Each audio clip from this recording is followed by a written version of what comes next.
Okay, are you ready for some color correction here in Photoshop? This is, again, one of those big areas in Photoshop that people want to know all about. And as always, as is sort of my style, what I'm going to do is I'm going to start you off using sort of the fundamentals of color correction. We'll talk about some fundamental ideas in terms of correcting the color inside your images and understanding the color inside your images. And then very quickly, we'll start getting into more intermediate and advanced methods for getting the best out of your photos. So in this exercise, what I'd like to do is address the issue of color modes or color spaces. And as always, I'm going to go after a sample file here, a project file. So go ahead and double click on your gray background, of course, into your project files, and look for a file called barn1detail.jpg. Go ahead and pop that file open. Now, what I'd like you to do is I'd like you to open up your channels palette. If you don't see your channels over on the right-hand side of your screen, as I see mine, then, of course, you'll have to head to your window menu and then look for channels. You may recall from our discussion on saving selections and working with alpha channels, we had a quick look at the channels palette and I gave you kind of a very brief kind of overview of what the channels palette is and how it works. And what I'd like to do is I'd like to talk about the channels palette a little bit more in a little bit more detail. But as a brief recap, here's the deal with the channels palette. What I see inside the channels palette at the top is what we call our composite channel. So what I see here is an RGB channel. That's because I'm inside an RGB image, or I'm inside an image that is in the red, green, and blue color space. And I can tell I'm in an RGB image, of course, from the channels palette, but also don't forget from the document tab right up at the top there, I can also see there. So as soon as I open up an image, I know if I have an RGB image or a grayscale image or a lab image or a CMYK image, right? And then below the composite channel, inside the channels palette, I have individual channels for each color inside my image. So I have red, green, and blue.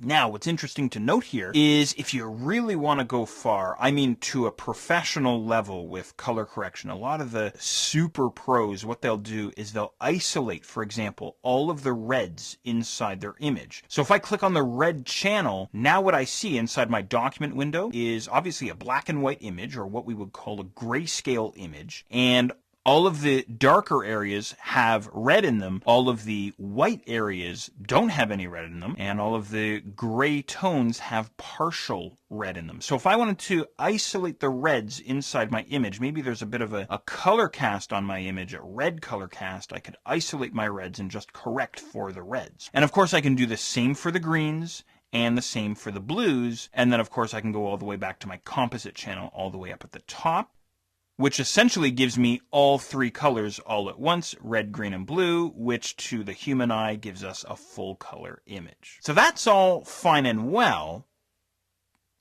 but what happens when I want to change the color mode of my image? Maybe I'm going to wind up putting this image into a brochure, and that brochure is going to get printed on a commercial printing press. Well, in that situation, I would have to convert the image from RGB to CMYK. Imagine you're translating from Italian to Japanese, right? You're actually changing the way the color is being described inside Photoshop, right? So in that situation, what I would do is I would head up to the image menu and then down to mode, and you can see we have several color modes to choose from. Again, right now we're on RGB color. I can choose CMYK, lab, multi-channel, indexed, grayscale, and there's two others that are grayed out right now, duotone and bitmap. I think for now, I would concern myself with RGB and CMYK. If you're kind of new to this stuff, I think sticking with those two for now would be a good idea. So to switch the color space, essentially I'd go to the image menu, down to mode, and then simply choose CMYK.